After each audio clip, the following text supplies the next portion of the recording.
Assalamu alaikum wa ahlan wa sahlan bikum. My name is Imtiaz. Welcome back to lesson 13. So in this lesson we're going to go through and look at singular, dual and plural nouns. Okay. What is a noun?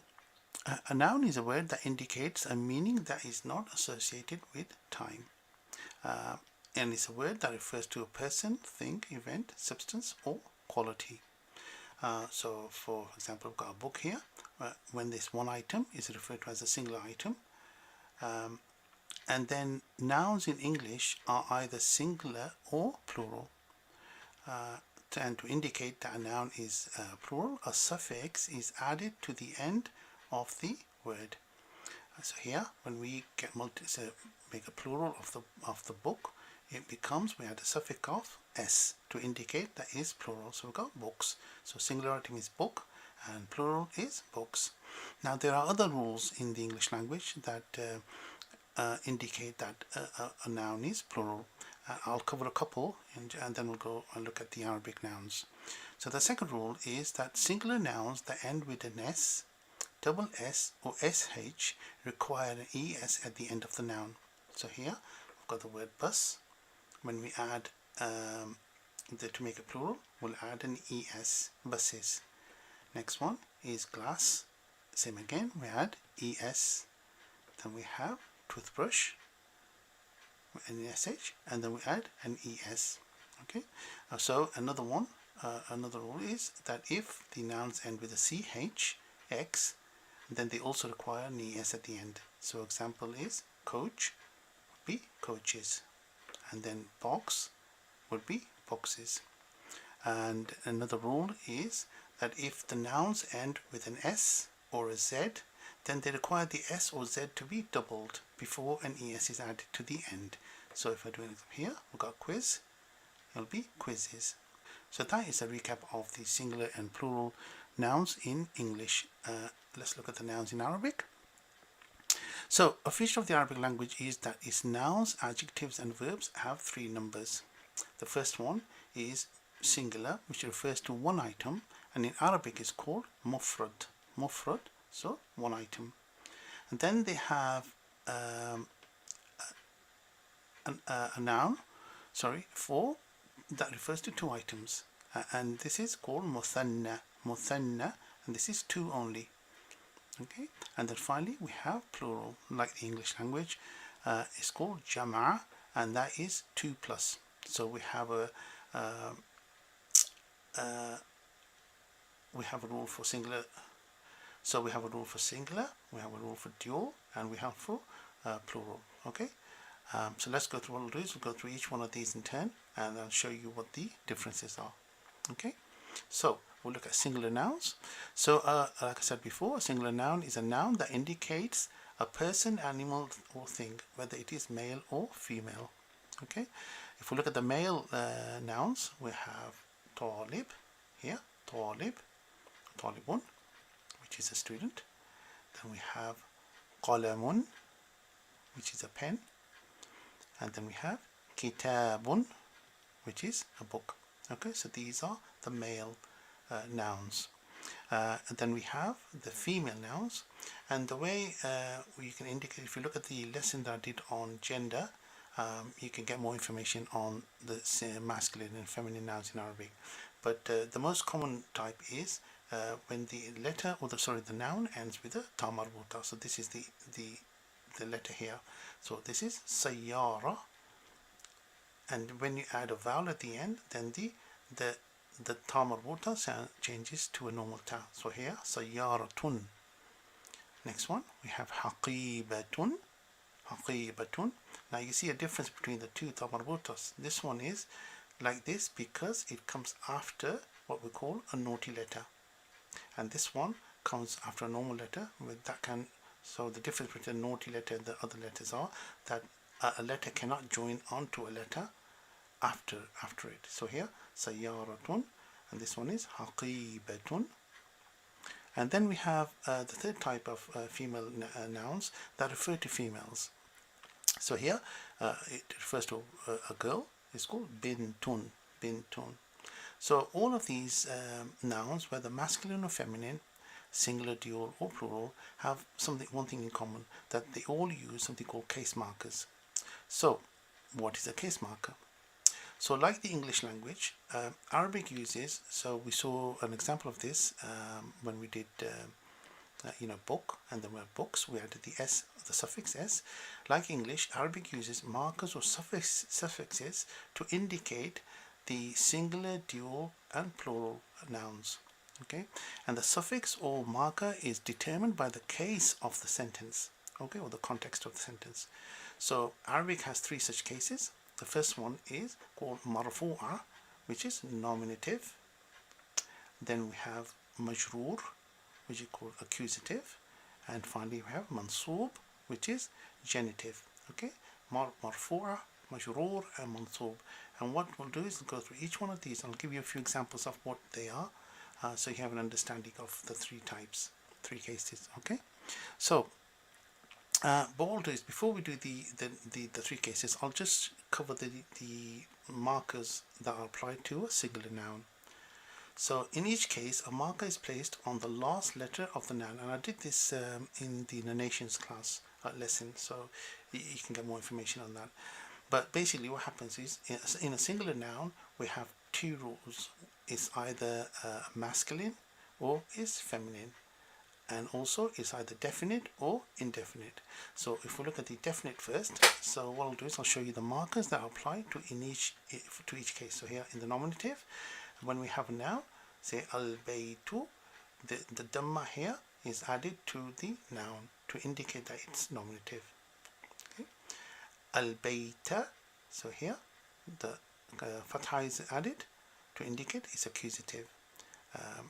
And then finally we have al-bayti, which ends with a kasra, okay, to indicate is genitive. And like I said, I'll go through these examples of these in a few minutes.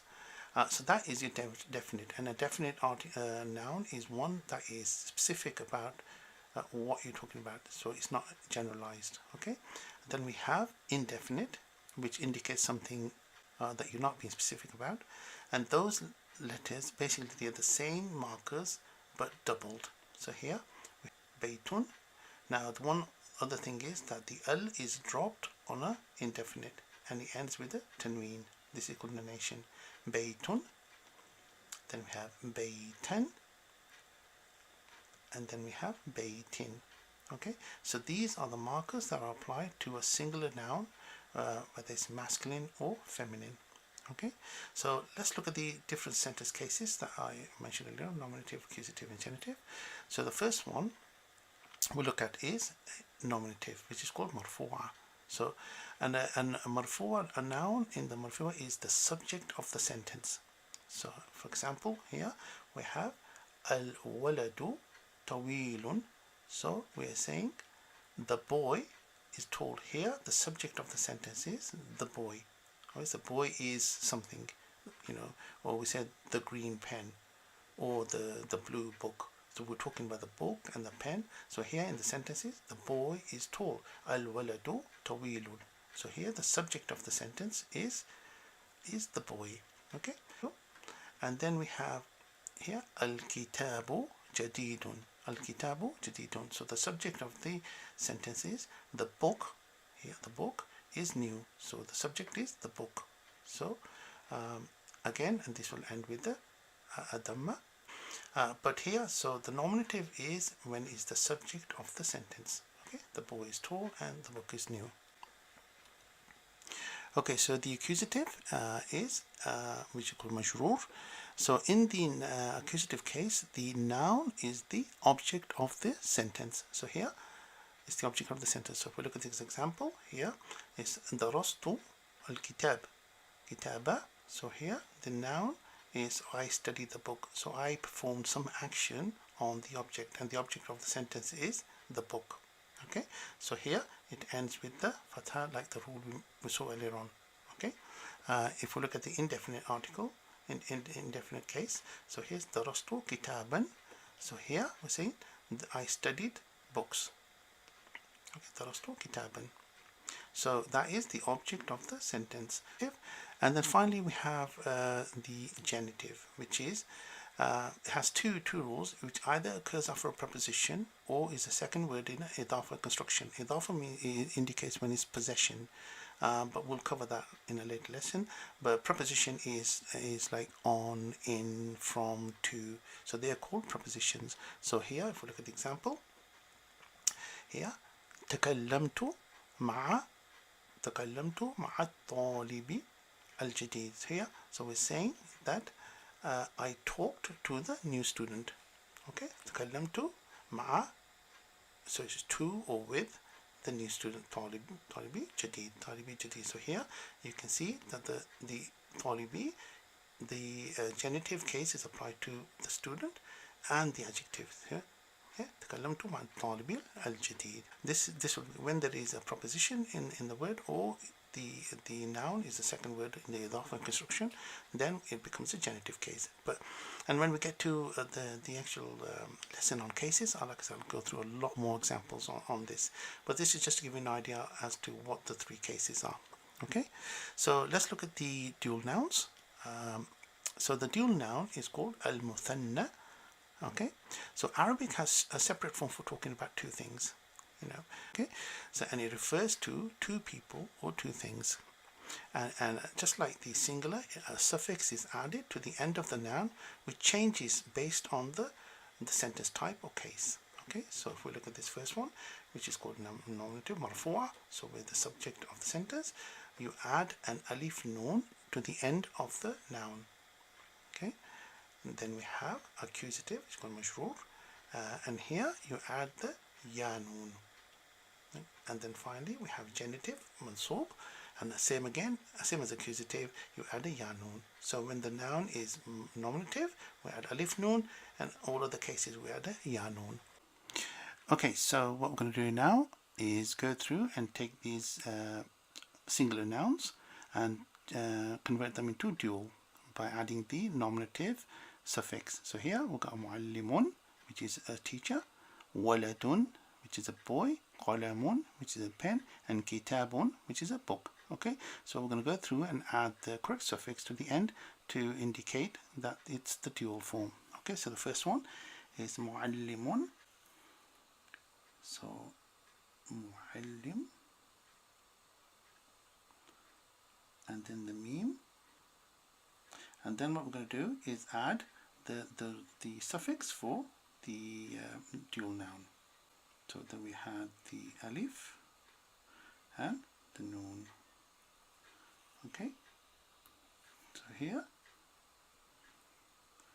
muallimani, mualliman.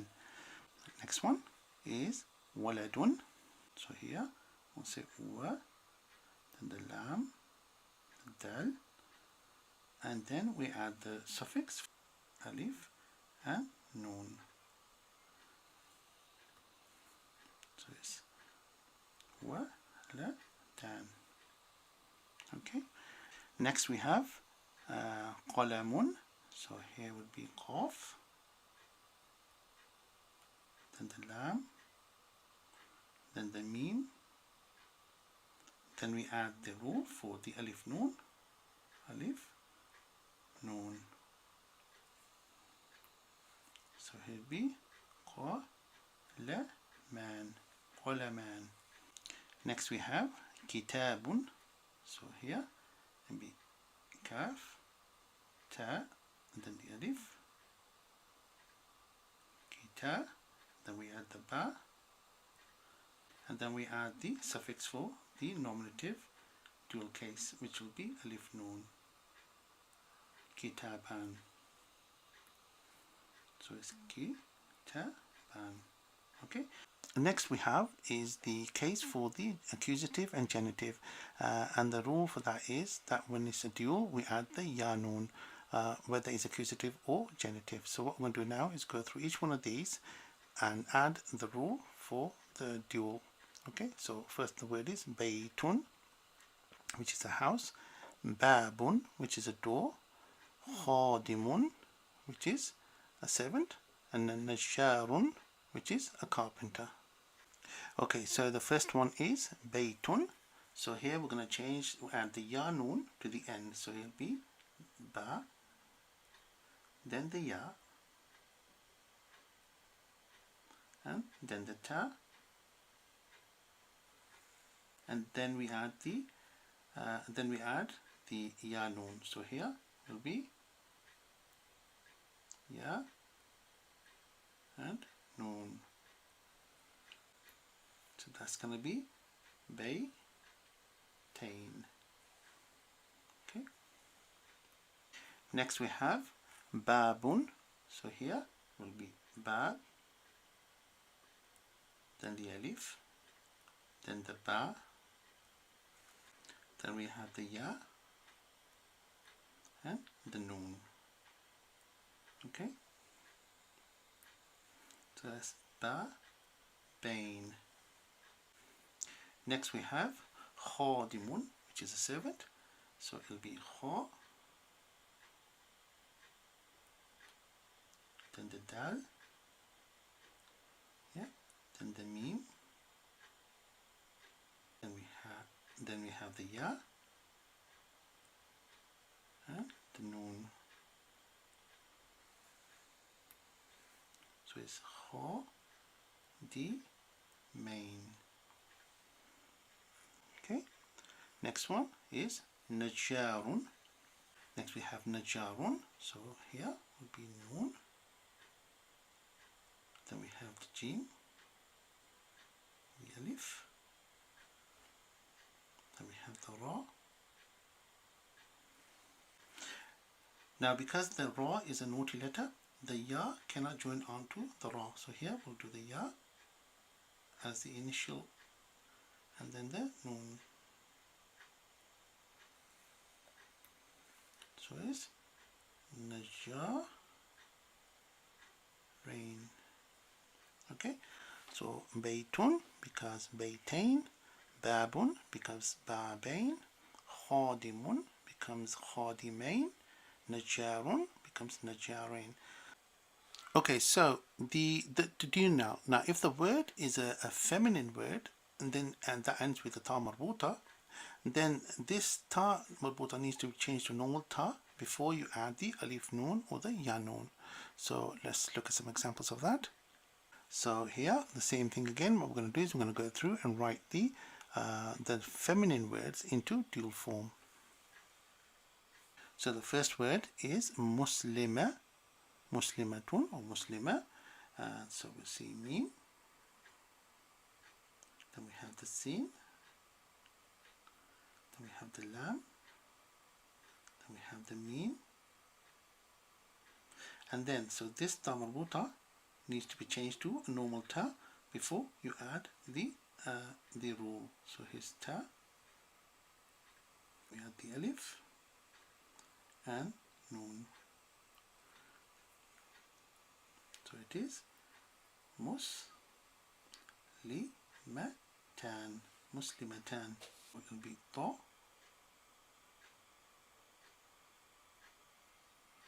then the lam, then the ba, and again the ta marbuta needs to change to ta. Then we have the alif and then the noon.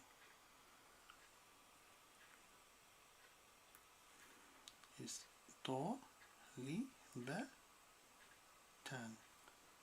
talibatan. Next we have a madrasa. So it will be mim, then the dal,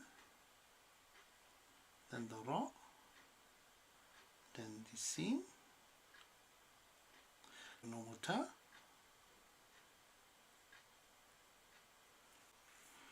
and then the alif and noon. So it will be madrasatan, madrasatan. So next we have sayyara, so that will be sin, then the ya,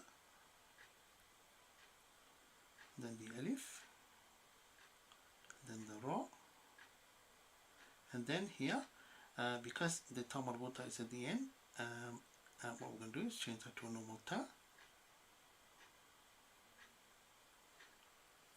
Alif and noon. So it is sayyaratan. Sayyaratan. Okay, so that is the nominative case. Next we'll do is the accusative and genitive cases. So here, first one is muslima, same again, is mim, then the sin, then the lam, the mim, and then the ta marbuta gets changed to the normal ta. Then we have the ya and noon. So it is muslimatain. Muslimatain. Next we have taliba. So it will be to, alif, then the lam, then we have the ba, then we hit this one, gets changed to a normal ta. Yeah, we have the ya and noon. So it's talibatain. Talibatain. Next we have madrasa. That's mim, then the dal, then the ra, then the sin, and then that changes to a normal ta,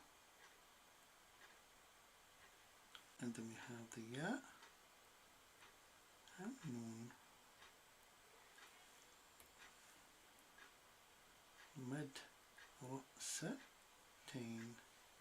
Madrasatain.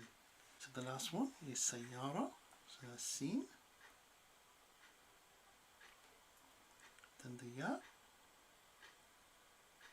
then the alif, then the ra, then the ta, which is that one. Then we have the ya and noon. So it is sayyaratain. Okay, so muslima becomes muslimatain, taliba, talibatain, madrasa, madrasatain, and sayyara becomes sayyaratain. Okay, so what we're going to do now is go through and look at the demonstrative pronouns when used with the dual nouns. Okay, and what I'll do is I'll cover the three cases for just one part of the demonstrative pronoun, which is the word now, this. So a demonstrative pronoun is called isma al-ishara. It's a word used to direct someone's attention to something or someone. Okay, so the use of the word this here is a demonstrative pronoun. So what we'll do is we'll look at what how this is used for mufrad mudhakkar, which is singular masculine, and mufrad al-mu'annath, which is singular feminine. And then we'll look at the same for muthanna, which is dual, but both in muthanna mudhakkar and muthanna mu'annath, but nominative and accusative and genitive cases. So the first one is hada, which is mufrad al-mudhakkar. Okay, so this is a pen with hada column, and here for feminine it will be hadihi. Okay, when we use it for nominative mudhakkar, muthanna mudhakkar, it will be hadan, but remember this is only for two nouns. When we refer to two items, hadan, so this is mudhakkar, and hatan is mu'annath. Okay, then we have accusative and genitive is hadain and hatain. Okay, so this one is mufrad al-mudhakkar, mufrad al-mu'annath, hadihi, muthanna mudhakkar, hadan, and nominative, hatan is mu'annath, and hadain and hatain. So if we look at some examples, okay, so the first one is these are two boys. Okay, we'll say هذان ولدان. Okay, so the one thing is the noun will change. It changes based on gender and number. So here, the demonstrative pronoun that we're using must match in gender and in form. So here is هذان, which is the two, this for two items, and then waladan is two boys. هذان ولدان. Okay, and if we do the same for the accusative and genitive, it'll be I am with two boys is أنا مع ولدين. أنا مع ولدين. So here we are saying I am with two boys. ولدين, the ya nun is added. Okay, let's look at the example with the feminine. So these are two girls, would be هاتان بنتان. هاتان بنتان. Okay, so these are two girls. And then I was with two girls would be كنت مع بنتين. So here the ya nun is added to say indicate that it was two girls. Okay, but because we're using the preposition here, we would add the ya nun and not the alif nun. Okay, so that is the example. What we'll do now is do some exercises, but only in the nominative case. When we get to the plurals, demonstrated pronouns, we'll do more examples. So the first one is, and this is a book, and again what I'd like to do is try and work out what this might be. So we know this is hada, and then kitab. So a lot of these words that I'm going to use we've used in previous lessons, so it's a good memory jogger, but also then try and see if you can work it out before I tell you the answer. Okay, so this is a book is hada kitabun. Hada kitabun. So then we have, these are two books. Okay, this would be hadani kitabani. Yeah, these are two books. Hadani kitabani. Okay, next one, this is a pen. We knew what this was. This is hada qalam. Hada qalamun. Okay, and these are two pens, would be hadani qalamani. Yeah, hada qalamani. Next one we have, this is a bag. Okay, so we know that the bag is a feminine word. So hadihi, the demonstrative pronoun we use is hadihi, and then we'll do the noun, the singular noun, hadihi haqibatun. Hadihi haqibatun. So this is a bag. Okay, and when we do the dual, so these are two bags. Here we must use the dual form of the demonstrative pronoun. So it will be hatani haqibatani. Okay, so here we are adding hatani haqibatani. Okay, next one, this is a boy, be hada walad or hada waladun. Okay, and then when these are two boys, we'll say hadani waladani. Okay, hadani waladan. Okay, so that's two boys. Next one is, this is a star, and this is a star, and we know the word star is a feminine word. So here it's hadihi najma. Hadihi najma. So these are two stars, would be hadani najmatani. Okay, so that is the feminine. One more, this is a chair. This would be hada kursiyun. Hada kursiyun. And then these are two chairs, would be hadani kursiyani. Kursiyani. Okay, hadani kursiyani. I'll do another example with the combination of the two. So here we say this is a girl and two boys. So because we're starting off with a girl, we will use the singular noun for a singular demonstrative pronoun for this, which will be, this is a girl and two boys. So we'll say hadihi bint wa waladan. Yeah, so this is a girl. Wa is the letter used for and two boys. Two boys. The word is waladan. Hadihi bint wa waladan. Okay, so that's the end of the lesson for the singular and plural, the singular and dual, sorry, and plural. Plural I'll cover in the next lesson because it's a slightly bigger topic. There's regular and irregular nouns.